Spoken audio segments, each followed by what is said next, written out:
எல்லாருக்கும் வணக்கங்க. இன்னைக்கு அனிதா புஷ்பாவனம்குப்புசாமி யூடியூப் சேனல்ல உங்களை எல்லாம் சந்திக்கிறதுல ரொம்ப ரொம்ப மகிழ்ச்சி. என்கிட்ட திரும்ப கமெண்ட் பாக்ஸ்ல ஒரு 4-5 பேர் வந்துட்டு ஆலு கச்சோரி செஞ்சு காமிங்க அப்படின்னு கேட்குறாங்க. நிச்சயமா பார்த்தீங்கன்னா அது ரொம்ப சுவையா இருக்கும்.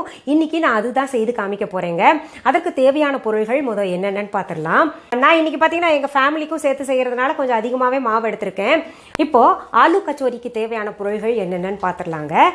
கோதுமை மாவு 300 கிராம், கசூரி மேத்தி 4 டீஸ்பூன், மல்லித்தூள் 3 டீஸ்பூன், மிளகாய்த்தூள் 3 டீஸ்பூன், மஞ்சள் தூள் 1/2 டீஸ்பூன், கரம் மசாலா 1 டீஸ்பூன், உப்பு தேவையான அளவு, எண்ணெய் தேவையான அளவு, வேக வைத்து மசித்த உருளைக்கிழங்கு 2.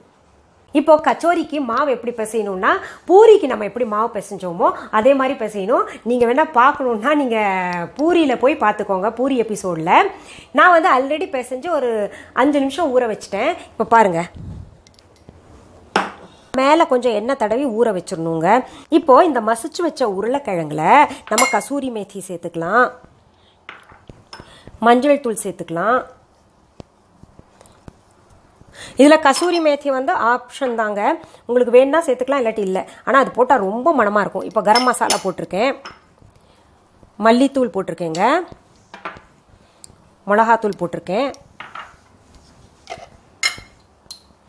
அடுத்தது உப்பு. நல்லா கலந்துட்டுக்கலாங்க அதை.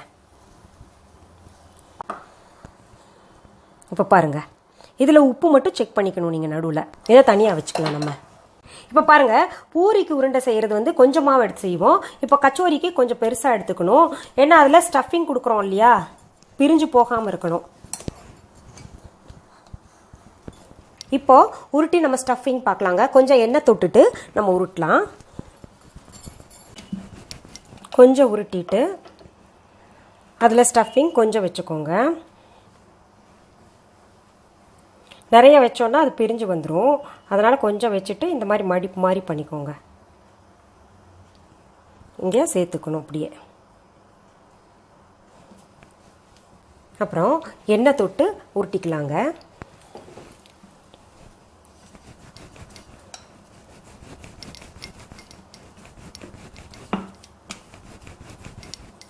இந்த பாருங்கள், சின்னதாக உருட்டினா போருங்க. இதை நம்ம இப்போ எண்ணெயில் பொரிச்சு எடுத்துக்கலாம். இது ஃப்ளேம் பார்த்தீங்கன்னா உங்களுக்கு மீடியம் ஃப்ளேம் வைக்கணும். ஏன்னா நல்லா உள்ளே இருக்கிற ஆவு எல்லாம் கூட ஃப்ரை ஆகணும்ல. ஹையில் வச்சோன்னா வெளிப்பக்கம் மட்டும் நல்லா சுட்டுரும், உள் பக்கம் சுடாது. பாருங்க, இந்த அளவுக்கு ப்ரௌன் கலர் ஆனால் போருங்க. நல்லா எண்ணெய் வடிகட்டிட்டு எடுத்துக்கலாம்.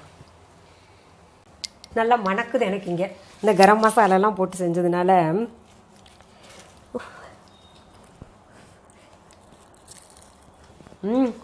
ரொம்ப பிடிக்கும் எனக்கு.